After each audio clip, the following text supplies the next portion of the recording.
तदर्थ शिक्षकों के समर्थन में आए प्रबंधक सभा के प्रदेश अध्यक्ष महंत देवेंद्र दास। नमस्कार, मैं सुभाष मिश्र और आप देख रहे हैं खबर अवध की। तदर्थ शिक्षक के याचना कार्यक्रम में आज 38वें दिन प्रबंधक सभा के अशासकीय सहायता प्राप्त माध्यमिक विद्यालय के अध्यक्ष महंत देवेंद्र दास और महामंत्री डॉक्टर रविन्द्रनाथ पाठक के नेतृत्व में प्रदेश के तमाम प्रबंधकों ने आज याचना कार्यक्रम का समर्थन करते हुए विद्यालय के छात्रों की शिक्षा में आ रही रुकावट को शिक्षा निदेशक माध्यमिक महेंद्र देव, अपर मुख्य सचिव माध्यमिक दीपक कुमार, महाशिक्षा निदेशक विजय किरण आनंद समेत सभी लोगों को अवगत कराया। तो आइए चलते हैं खबरों के विस्तार में और सुनवाते हैं क्या कुछ खास कहा महंत देवेंद्र दास व अन्य लोगों ने।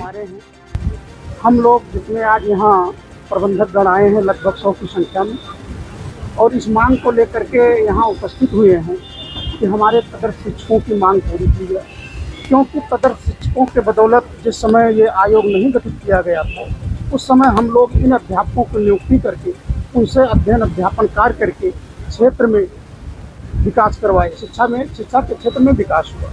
और आज उन लोगों का बिना कारण बताए, बिना कोई नोटिस दिए उनका वेतन अवरुद्ध किया गया, जो एक निंदनीय कार्य हुआ।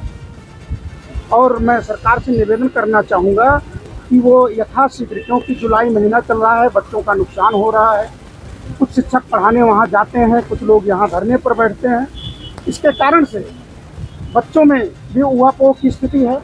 हम लोग प्रबंधक हैं, हम लोग भी बच्चों को नहीं कह सकते कैसे हम लोग आप लोगों का अध्ययन अध्यापन करावें, इसलिए बच्चों का काफ़ी नुकसान हो रहा है। और इनको पहले भी सरकार वेतन दे रही थी, इन्हीं कारणों बस रोक रखी है। इनको तत्काल प्रभाव से वेतन बहाल करें। अब पता नहीं किन परिस्थितियों में सरकार नहीं कर रही है, अगर नहीं कर रही तो हमारे यहाँ वो अध्यापक भेजें, जिन विषय के अध्यापक आज यहाँ बैठे हुए हैं तदर्थ के रूप में, उनके एवज में हमारे यहाँ अध्यापक भेज दें, हम लोगों को क्या ज़रूरत है। तो मैं सरकार से इतना ही चाहूँगा कि वो लोग तत्काल प्रभाव से कदम उठावें, नहीं तो पूरा प्रबंधक सभा, अभी तो कई जिले से लोग आए हैं, नहीं 2-4 दिन में पूरे उत्तर प्रदेश की प्रबंधक सभा यहाँ आएगी और विधानसभा का घेराव करेगी। बातचीत हमारे जो है तदर्थ शिक्षक संघर्ष समिति के लोगों की हुई है, लेकिन अभी उस वार्ता का कोई परिणाम नहीं निकला है। और ये पूरे प्रदेश का एक गंभीर मामला है, जहाँ एक और सरकार गुणवत्तापरक शिक्षा की बात करती है, उसमें कितना खोखलापन वो बात करती है कि जब टीचर ही नहीं रहेगा तो पढ़ाई कैसे होगी। तो आज ये हमारे तदर्थ शिक्षक जो पूरे प्रदेश के अनेक विद्यालयों में कार्यरत जो है और वेतन पा रहे हैं, 12 महीने से उन्हें वेतन नहीं मिली। कितनी बड़ी विडंबना है कि सरकार ने उनको उनकी छुट्टी भी नहीं की, आपकी जो है सेवानिवृत्त किया जाता है, उनको कोई आदेश लिखित नहीं हुआ और 12 महीने से पढ़ा रहे हैं। उनका भरण पोषण, उनके परिवार का भरण पोषण कैसे हो पा रहा है, तो वही जो है बता सकते हैं। बहुत ही जो है आर्थिक संकट से गुजर रहे हैं। सरकार कल्याणकारी योजनाओं की बात करती है और इस प्रदेश का शिक्षक जो राष्ट्र का निर्माण करता है, जो बच्चों के भविष्य का निर्माण करता है, वो भूखा है। तो भूखे की स्थिति में उसको जो है वो कैसे शिक्षा ग्रहण कराएगा। प्रदेश सरकार से हम सबका, सारे प्रबंधकों का, जो अपने गाड़ी कमाई से कॉलेज खड़ा किए हैं, मेरा college Sardar Patel inter college है, उसमें 80 कमरे बड़े हुए हैं।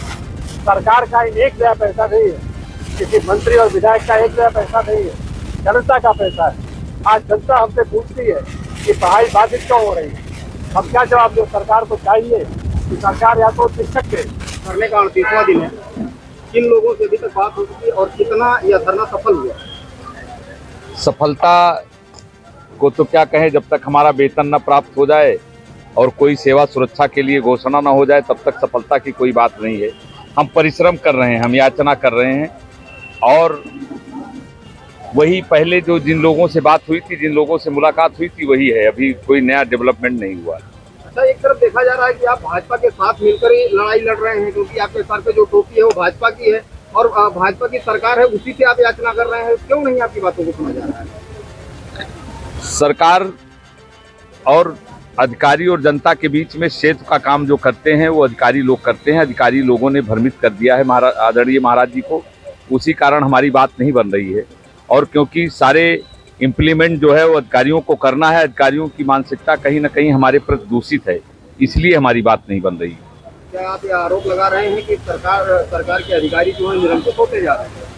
निरंकुशता की मैं बात तो नहीं करूंगा, ये तो आप लोग खुद समझदार हैं, जनता की समस्याओं से आप रूबरू होते हैं।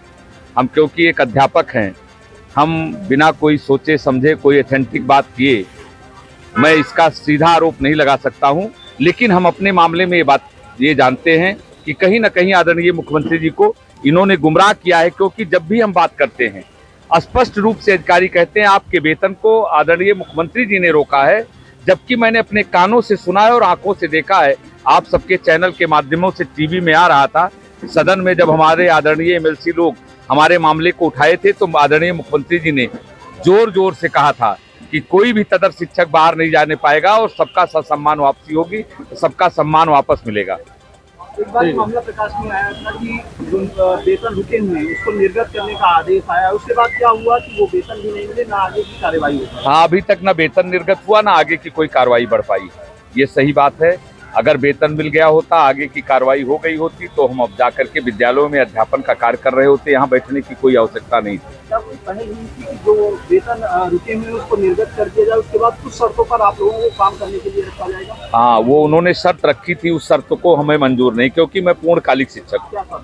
हमारी शर्त है कि धारा 8 का विलोपन करके हमको विनियमित किया जाए। विषय विशेषज्ञ जो 2 साल केवल सर्विस किए थे उनको पूर्ववर्ती सरकार मुलायम सिंह की सरकार में उनको आमेलित किया गया था। और अगर ये दोनों नहीं कर सकते हैं किन्हीं कारणवश, तो इसे सरकार सब कुछ कर सकती है। सुप्रीम कोर्ट दिल्ली सरकार के अधिकार को देती है और केंद्र की सरकार अमेंडमेंट ला करके उसको पलट देती है। SC/ST का कानून सुप्रीम कोर्ट देता है कि विवेचना बिना किए मुकदमा न दर्ज किया जाए, अमेंडमेंट ला करके सरकार उसको पलट देती है। सरकार को असीमित पावर है, क्योंकि उनका नाम सरकार है। वो चाहे तो कानून बना करके सारी परेशानियों को दूर करके, और हमारे मामले में भी कोई ऐसी परेशानी नहीं है। हम अध्यापन कार्य कर रहे थे, हम ट्रेन टीचर हैं, हम फुल टीचर हैं, हमारा सर्विस ऑफ नेचर अलग है। शिक्षा मित्र के तरीके मानदेय जो दे रहे हैं वो कदाप हमें मंजूर नहीं है। उस विद्यालयों में हम पूर्ण शिक्षक रहे हैं, हम MA हैं, हम B.Ed हैं, हम PhD हैं। हम इंटर पास नहीं हैं, अंगूठा टेक प्रधान ने हमारी नियुक्ति नहीं की है। हमारी नियुक्ति अनियमित हो सकती है लेकिन अवैध नहीं है। मैं पूरी तरीके से वैध हूँ। 25 वर्ष 20 वर्ष हम लोगों ने 18 वर्ष राजकोष से वेतन प्राप्त किया है। अगर इनको सजा देनी है तो अकेले तदर्थ को न दें, जिन्होंने हमारा अनुमोदन किया है, जिन्होंने हमारा वेतन पारित किया है। और हम इनसे ये भी कहना चाहते हैं, जिस कोर्ट ने, जो जज ने हमारे आदेश किया है, क्या इनके पास कोई प्राविधान है, उनको भी कोई सजा देंगे?